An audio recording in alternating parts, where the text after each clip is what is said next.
All right, now we're going to move on to the 6-minute talks, and we're going to start with Austin Davis.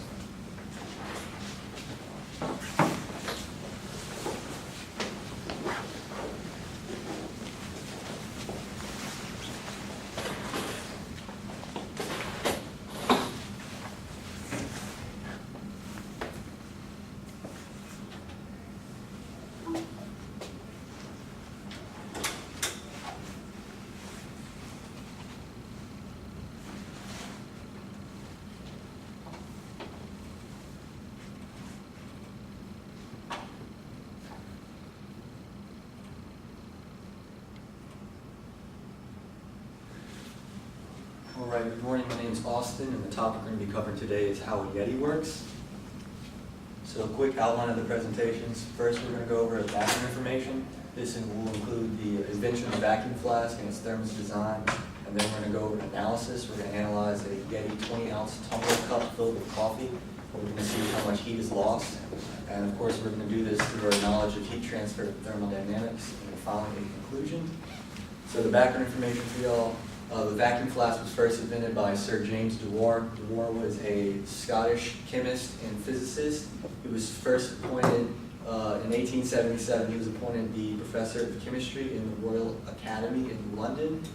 And there he actually went along with his research to, he's researching the field of liquefying gases.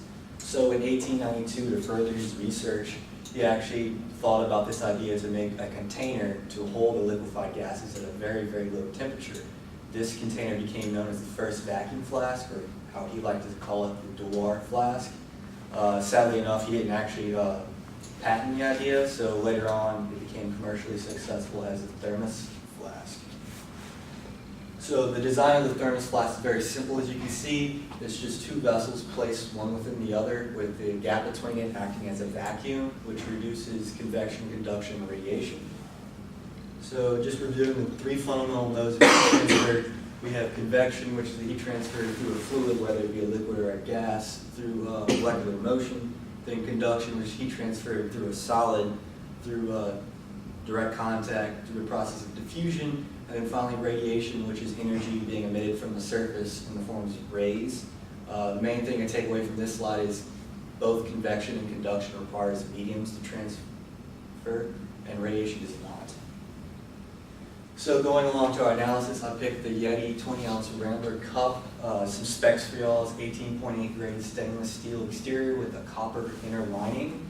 So the temperatures I took, the main idea I had was I took the average temperature of the liquid inside being the coffee right when it comes out of the coffee pot, and then for the ambient temperature on the outside, I took the average thermostatic temperature of the house. And to find the total heat loss, I not only focused on the body of the flask, but I also thought about including the lid, because I thought the lid would be the majority of the heat loss in this process. So focusing on the body, like I said before, convection and conduction requires a medium to transport heat. So for the partial vacuum, we can just focus on radiation in this case. So we can use the radiation equation.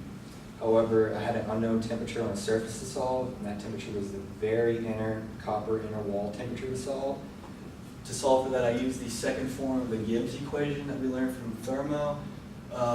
So solving for that, plugging everything in, and substituting, I acquired a value.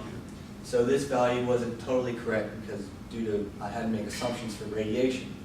So the value I calculated was the heat transfer coming out of this outer wall of the inner surface. And the first assumption I made was all the stainless steel surfaces were covered with a polished, so it'll be polished silver.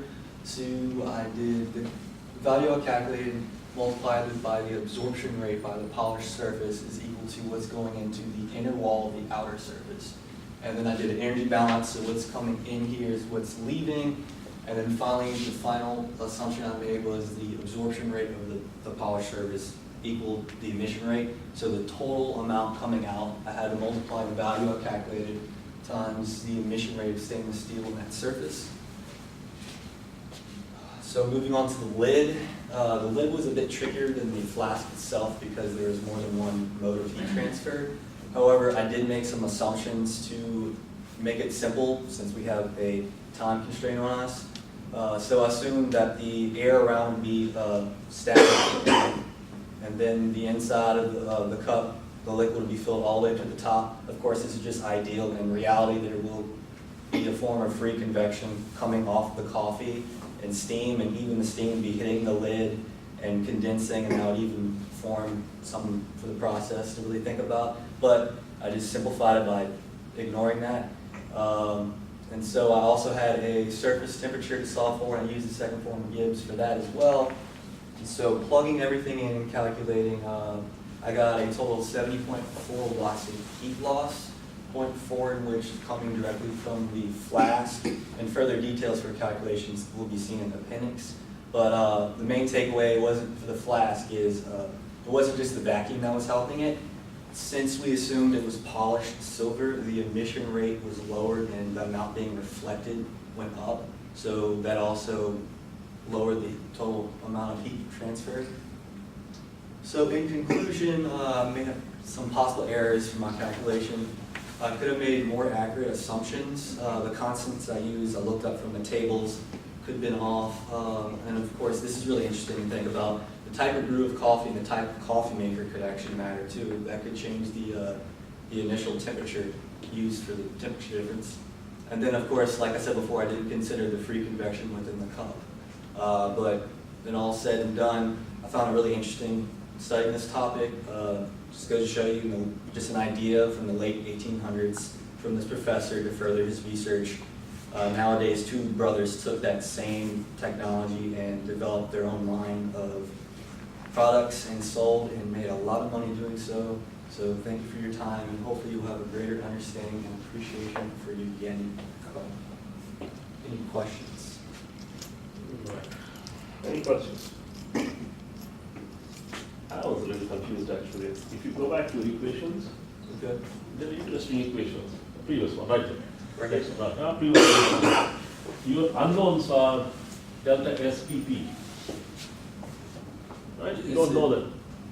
This is specific change in entropy. Yeah, where do you get that from? What value did you pick? Oh, I actually I had to calculate that. It's in, How did you calculate that? where is it at? Oh, here it is. So I just used the definition of entropy, which is the integral of the change of. But to calculate delta S, you need temperatures, though, right? Yeah, I just So what temperature did you use? I use the temperature. Oh, it's true. Now I'm seeing what I mean, I'm it's talking like, about. this is I use it's a this. circular argument. Yeah, yeah, So when I saw the analysis, it I'm is. thinking, I found because myself if you go back to previous slide, you'll see it immediately, forget even delta S. First time I saw the analysis, I think, man, this looks interesting, and then it struck me, you got a previous slide, right there, previous slide. Right there, in that equation, you have delta S, that delta S times T is actually Q. Right? That's the first law, Q is equal to EDS, especially for isothermal pulses. So you actually assume the value of Q, and then you solve for it. Yeah, I see what you're talking about. I did. So your numbers are essentially, if you change your T, you It get is. differences. Yeah, you're right. Which is why people don't do this. I've never seen this analysis anywhere before. Right? Where did you get this from? What made you go down this path with entropy? I Because tried entropy is- a bunch of different things, and I'm just. yeah, I'm entropy is pretty sure I so- overthought the whole process, and I just kept on looking at different values and stuff. It's And an then I idea, found this but- equation, and then I went the easy path where like I could use this, and I didn't actually think about that part. Yeah, And now I'm it's so seeing much it, more and I hard feel to a little calculate. stupid. So much more hard to calculate. Yeah. If you know entropy, you know Q, they're both related. Okay, next. I got to make one phone call, but I'll be outside.